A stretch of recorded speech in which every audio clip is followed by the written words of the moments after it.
afternoon, everyone.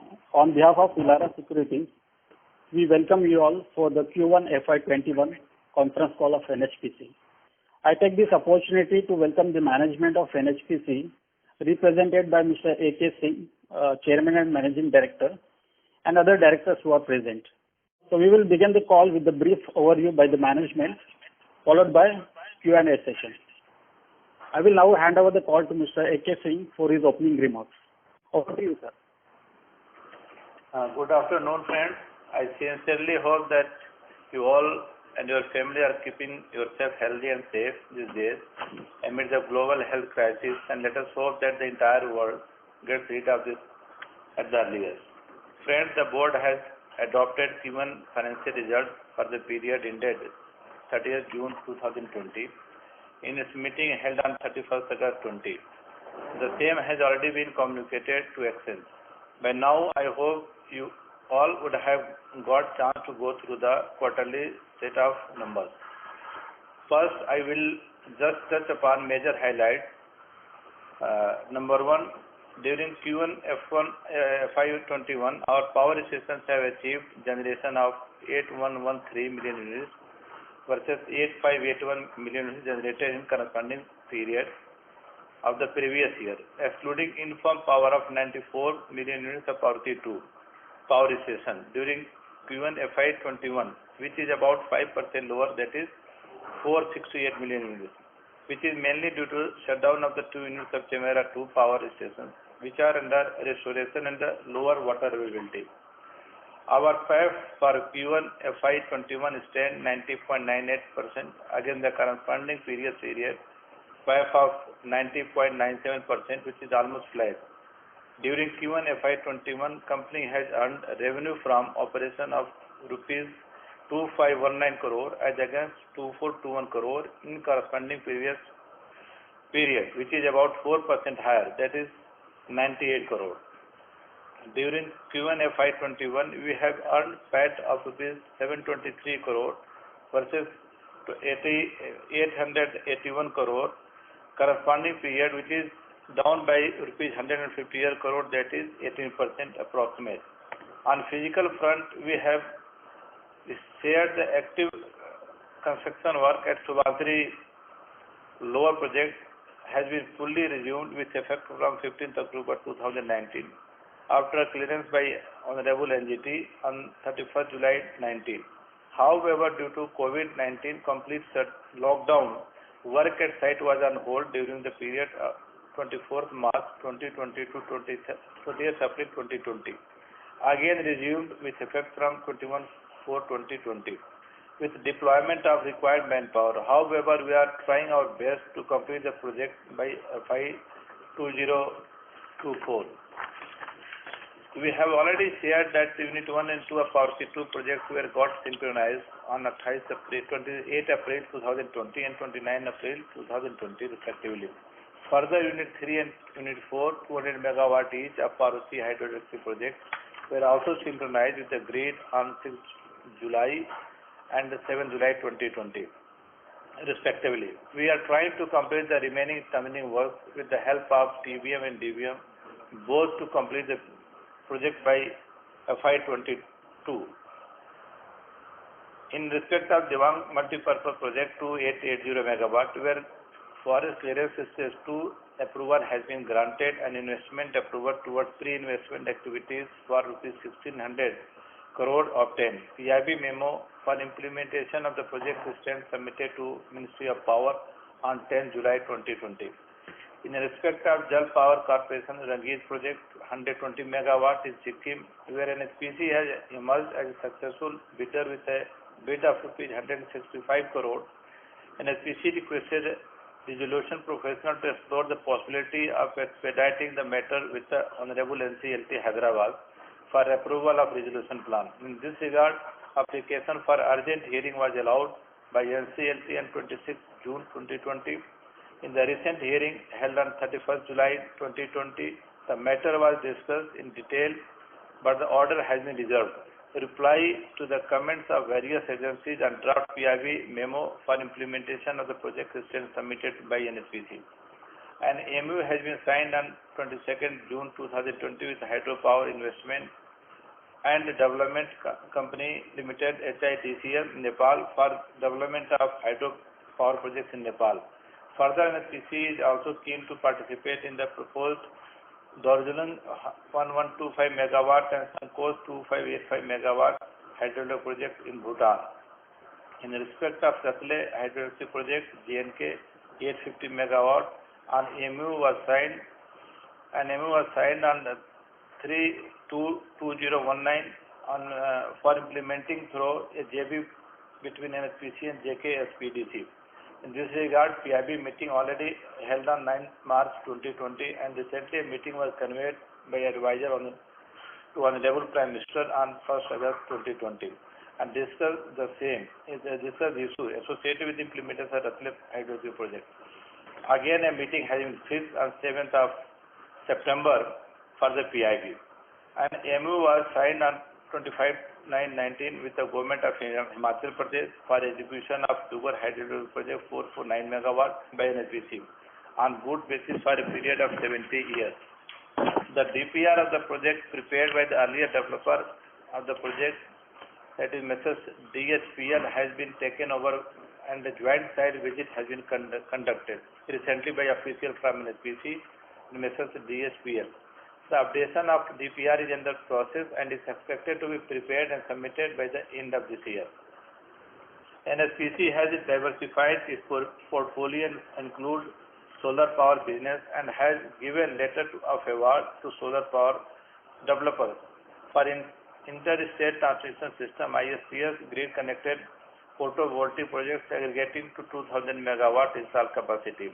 A power sale agreement has been signed on 28 August 2020 with Madhya Pradesh Power Management Company Limited MPPMCL for procurement of 1000 megawatt solar power at the tariff rupees 2.55 kilowatt per hour for 25 years on long-term basis. NHPC has signed PSA for 1300 megawatt power to state discoms out of 2000 megawatt, and PSA for balance power is likely to be signed shortly. NHPC earned trading margin at the rate of rupees 0.07 kilowatt per hour during the contract period. NHPC has signed PPA with EDEM Renewable Passive Private Limited for 300 megawatt and Ultra Cherokee Power Private Limited 380 megawatt solar power on August 31st August 2020. PPA for 66 megawatt Loktak downstream hydro project has been signed with the government of Manipur by our subsidiary company Loktak Downstream Hydropower Limited yesterday only. NHPC has been allotted the state of Telangana, Odisha and JNK for development of floating solar power projects under Ultra Mega Renewable Energy Power scheme from MNRE. MOU signed with the Odisha 500 megawatt on 20 July 2020 and MOU with the Telangana for 500 megawatt is under consideration for approval. Besides the above, we are also in the process of development of 50 megawatt floating solar power project in Kerala, 140 megawatt solar park in Odisha and 600 megawatt ground mounted solar project in the state of Rajasthan.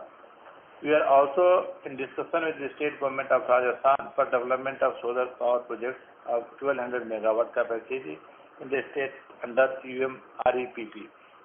This is all from my side. Now I request Director of Finance, Sri Mittal, to discuss financial results in detail. Good afternoon, friends. I am going to share with you the detailed quarterly numbers.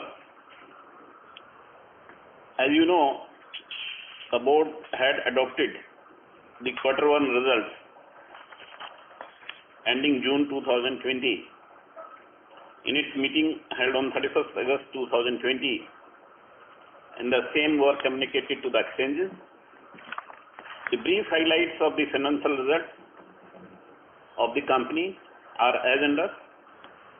During quarter one, our power stations have achieved a generation of 8,113 million units as against 8,581 million units generated in the corresponding period of previous year, which is about 5% lower. This is mainly due to shutdown of 2 units of Samara 2 power station, which is under restoration, and because of the lower water availability in the other power stations. Our plant availability factor stands at 90.98% against the corresponding previous period of 90.97%, which is almost flat. As you know that NAPF as per the CRC norms is 77.35%, and our performance is almost 18% higher than the CRC norms. For Q1, the company has earned a revenue from operations of 2,519 crore as against 2,421 crore, which was earned last year in the corresponding quarter, which is almost 4% higher. And the increase is primarily due to the trading revenue of 211 crore. Other income for Q1 in FY21 is of the order of 87 crore as against 87 crore during the corresponding period, which is almost flat. During Q1, the generation expenses are 291 crore as against 287 crore last year. So the expenses are more or less flat, and little bit increase is on account of higher water cess, which is paid in the state of J&K, depending on the generation. During Q1, the employee cost has come down from 357 crore last year to rupees 326 crore in the current quarter, which is 31 crore down, and this is mainly because of the superannuation of the employees. The depreciation and amortization expenses in Q1 have come down from 387 crore to 330 crore, which is down by 57 crore. And this is because of two reasons. One is because the Dulhasti power station has completed 12 years of operation, and the depreciation after 12 years falls drastically.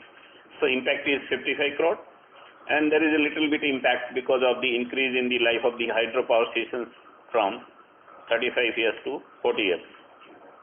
During Q1, the other expenses are 274 crore as against 273 crore last year.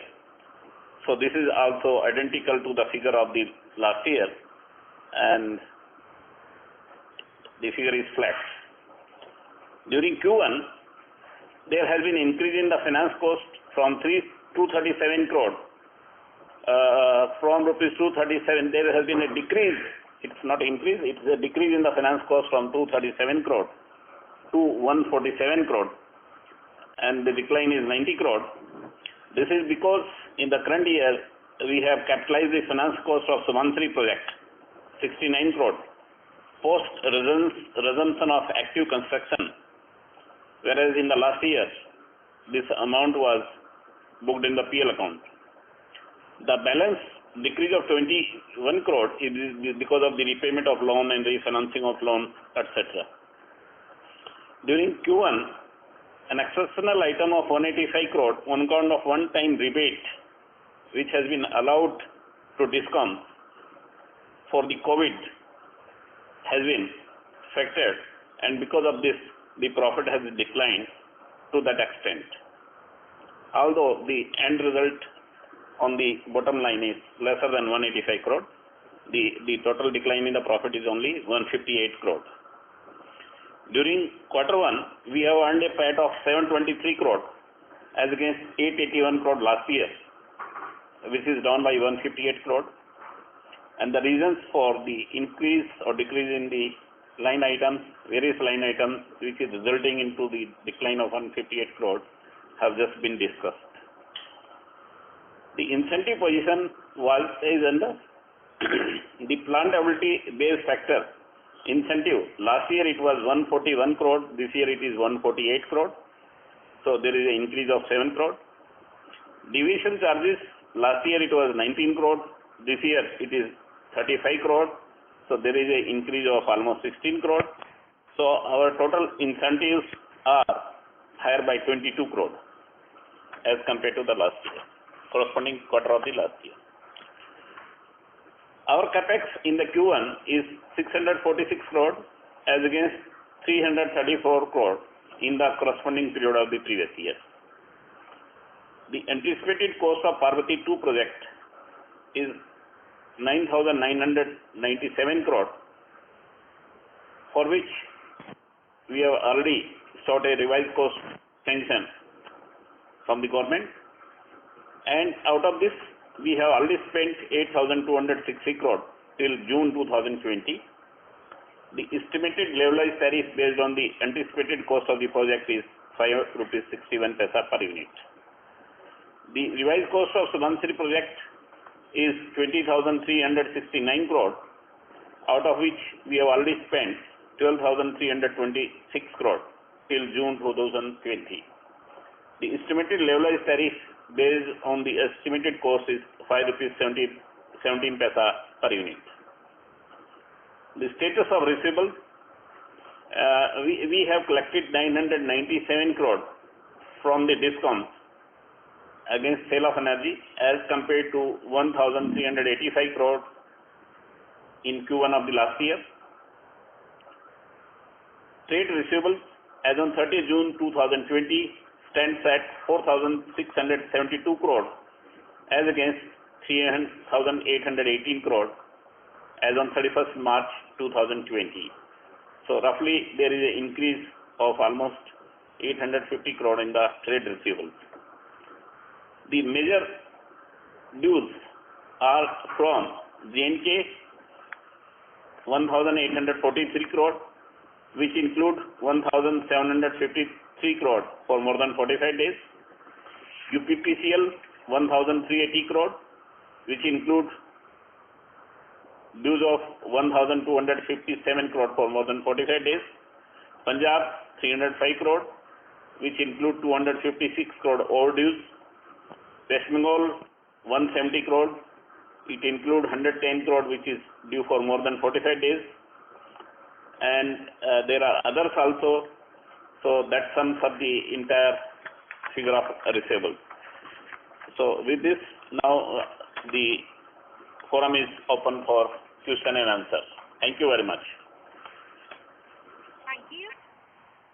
Ladies and gentlemen, we will now begin with the question and answer session. Anyone wishing to ask a question may please press star and 1 on your touchtone telephone. If you wish to remove yourself from the question queue, you may press star and 2.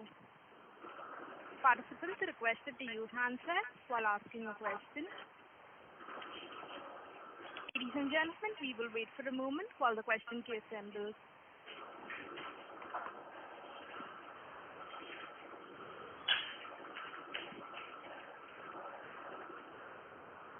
Participants, if you wish to ask a question, you may please press star and 1.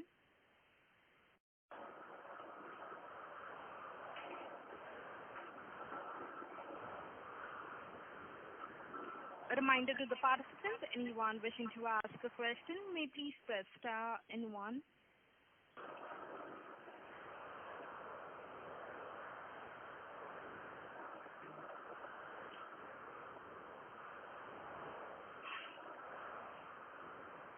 The first question is from the line of Anuj Upadhyay from Emkay Global. Please go ahead.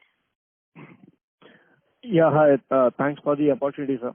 So just need an update on the informed power of Parbati 1 and 2. In the last call, you have mentioned that probably the informed power in the current fiscal would be much higher compared to the previous fiscal because of the linking of another Nala. So how has the status been during the Q1? I guess the sir has mentioned the number, but I missed it. And how things are panning out till August? In the Nala work, basically there's a approach tunnel, very poor geology, that's the worst geology ever we have faced in SPC. It is now only 3.2 meters balance. So fully today we will be able to do 1 meter, then next day 1 meter, So by 3rd of September, that excavation part, tunneling part will be over. Then we will be doing lining, and we are planning to complete it by end of October, so that the water can be discharged into the tunnel in the October itself, if everything goes well there, because of some weather condition. Thereafter, definitely the water will be more from both the Nala, Diva Nala and this Hulla Nala, and we'll try to go for the COD of the project, depending upon the water availability during the October, November, because it is a winter season, so we'll be waiting for that discharge to come, and definitely that water is going to add in the Parvati 3. Even if it is 1 cubic of water, that is going to add good size of generation in Parvati 3. That is the progress at the present now. Okay, and what was the informed power, sir? You mentioned about some number in the opening remark. I missed that number, sir. If you could just repeat it, it would be helpful. So that is 94 million units I have mentioned. How much, sir? 94. 94. Yeah. Okay. This is versus last year, how much was it, sir? Last year it was not there. Zero, Okay. because some repairing was going on the tunnel. And to your information, by this date we have already done 160 million units. 160 or 116? Yeah, 160. Okay. Okay, sir. So any year-end target, sir, which we are looking out for, especially like the commissioning of this, the linking of the Nala is now taking much higher time than what we had anticipated in the beginning of the year. So we were targeting somewhere around 50-60% kind of incremental power, the informed power from this. So what target are we looking at now, as the linking would happen probably by October, as you mentioned? Yeah, from after joining this Nala, Hulla Nala to this Parvati 2 unit, we are targeting to generate around 325 million units from Parvati 2. This is the annual number you are saying, right, sir? Yeah, annual number. Okay. Fair enough, sir. Thank you, sir. Thank you. A reminder to the participants, anyone wishing to ask a question, may please press star in 1.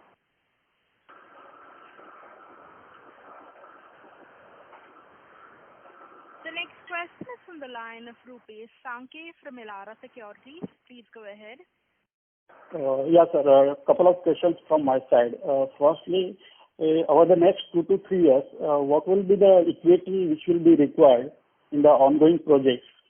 And secondly, an update on Parvati 2nd. How is the work progressing there?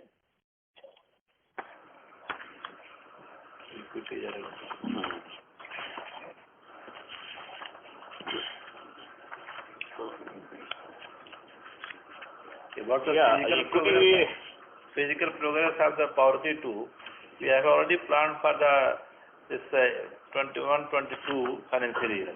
March 22 we have kept the target, and since the work is going on from in headers tunnel from both the sides, agency has already mobilized the site.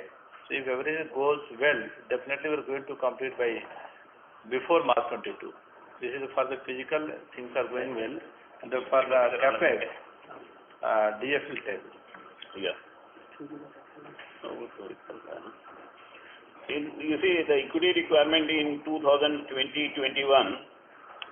is 2,067 crore, based on our CapEx target of 5,255 crore. So this is for the current fiscal year. Next year, our target is 7,618 crore, which includes investment in JVs of 1,100 crore. So the entire 1,100 crore will go out of equity. Plus we have our own direct CapEx, which is 6,500 crore. So against this 6,500 crore, our equity requirement is 30%. So it will be 1,950. So total, if you add both, next year our requirement becomes 3,050 crore for equity. That means in 21-22, the equity requirement is going to be 3,050 crore.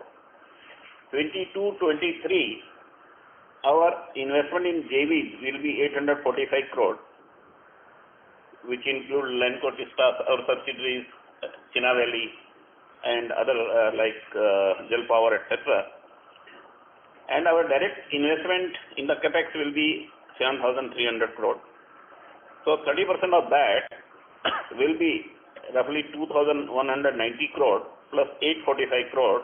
That means our equity requirement will be 3,035 crore in 22-23. So I have given you the equity requirement for 3 years. The current year is 2,067 crore. Next year 3,050 crore, and thereafter it will be 3,035 crore. Yeah, thank you, sir.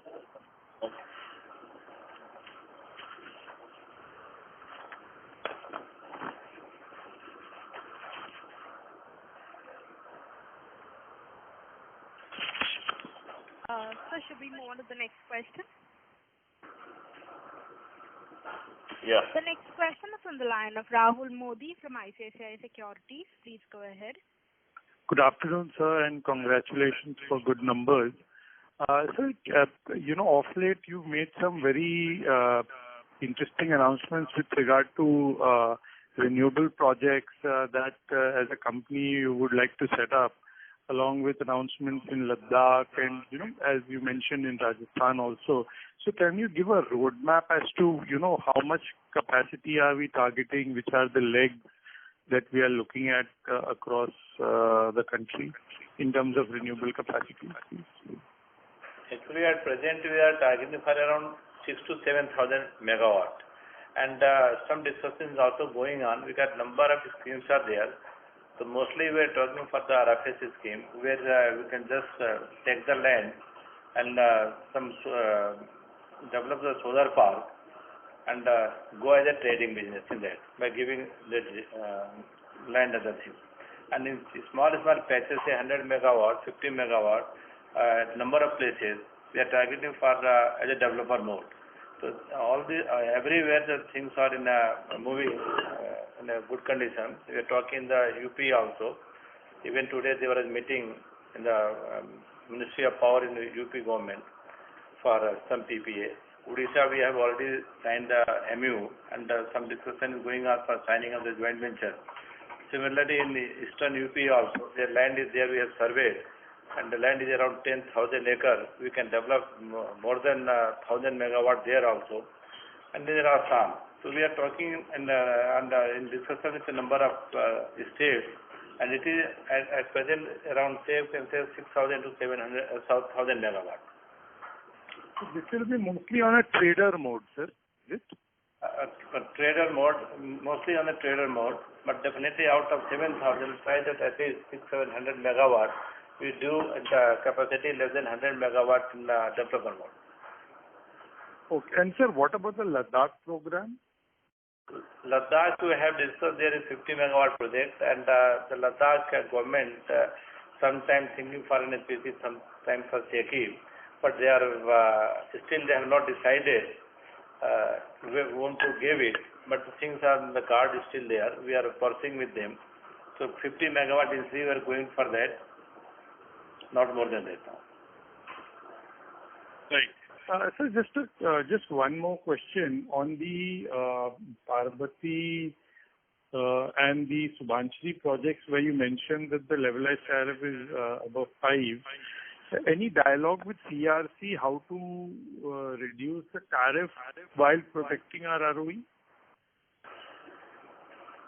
I think the PP has already been signed for the Subansiri. For Subansiri, PPA is fully signed with DISCOMs except around 103 megawatt, which is to be signed by Delhi government and which is being pursued. Otherwise, we have all PPA signed as per the CRC note for Subansiri. Right. And Parbati? Parbati too, we have PPA signed. For Parbati 2 also, we have signed the PPA with the beneficiaries for the full power. Right. Fine. Very well. Thank you. Thank you. The next question is on the line of K.U. Rashar from Reliance Nippon. Please go ahead. Yeah, thank you for the opportunity, sir.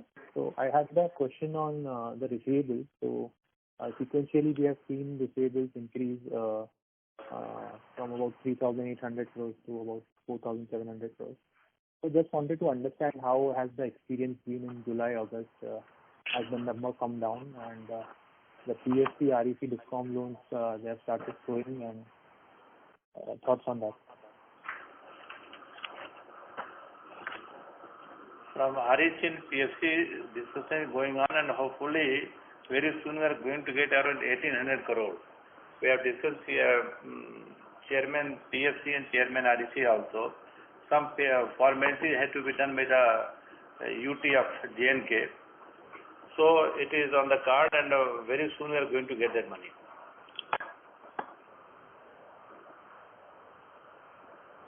So the number as on July, August, if you could share the receivables number. The number is on, the current number is 4,415 crore. So roughly it is 250 crore down than what was as on 30th June. Okay, sir. Understood. Thank you. Thank you. A reminder to the participants, anyone wishing to ask a question, may please press star in one.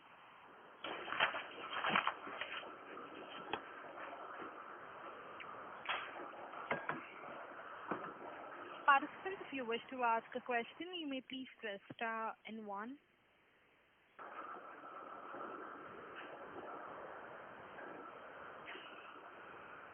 All are satisfied.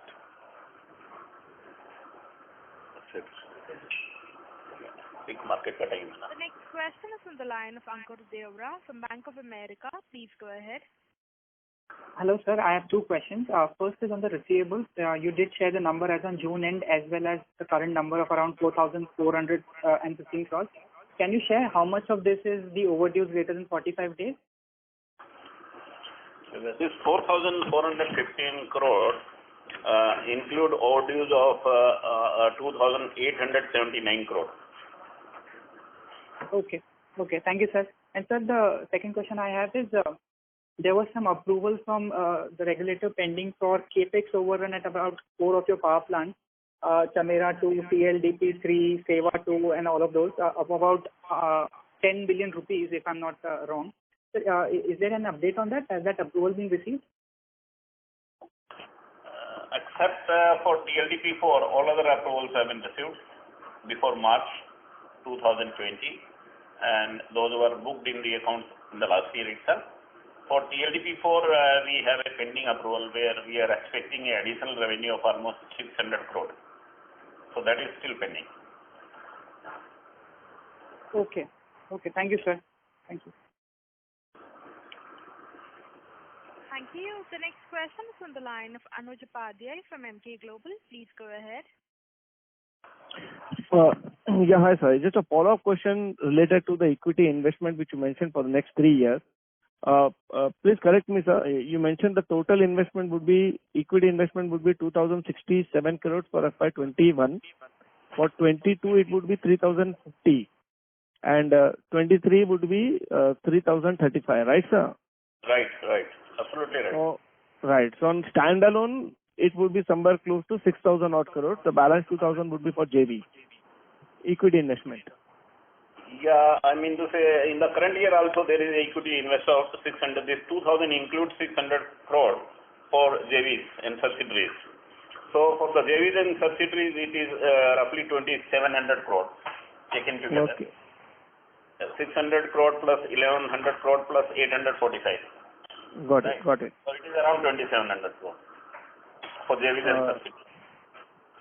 Okay, thanks for the clarification. And secondly, sir, there were some pending orders related to the Subansiri, which we initially were targeting to tender it out in the month of, say, August or by the end of July. Any progress on that front, sir? only one package was there for the powerhouse civil work, and this week only I am going to award this package. Okay. Okay. Fair enough, sir. That's it from my end. Thank you. The next question is on the line of Rupesh Sankhe from Elara Securities. Please go ahead. Yes, sir. Just wanted to know, is there something pending related to Sandhya Valley power projects? And wanted to understand the investment you are doing in Dibang. Is it related to some sort of preliminary activities? Because the project will take 2 to 3 years to commission, and we are investing so much of money. So just wanted to know about the status. Regarding Dibang, as we have already said, the pre-investment approval by the government for 1,600 crore has been given. This is against some payment for forest and getting this FC2. Around 690 crores have already been paid against this, and balance amount is for the acquisition of the land. So this is one of the process we have to complete, and we have given submitted PIB for the full investment of the project in MOP in the month of July itself. So, and for your information, we have already gone to the tendering of this project, and one package which is most critical, that is the diversion tunnel package, has already been finalized, and this is pending for award, subject to the approval by the government. The day we receive the approval from the government, we will award this package, and the project will take off from that day itself. Okay. Sir, a final question from my side. What is the regulated equity as of June 20, both on standalone and consolidated basis? On a standalone basis, it is almost 12,800 crore as on June 2020. And on a consolidated basis, this NSDC is having a regulated equity of almost 2,000 crore. So you can say it is almost 15,000 crore on a consolidated basis.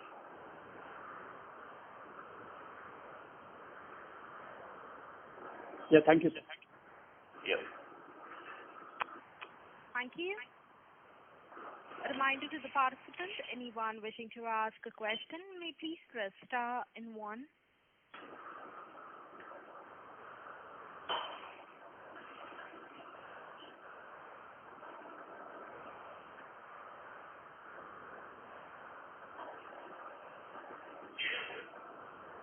As there are no further questions, I now hand the conference over to Mr.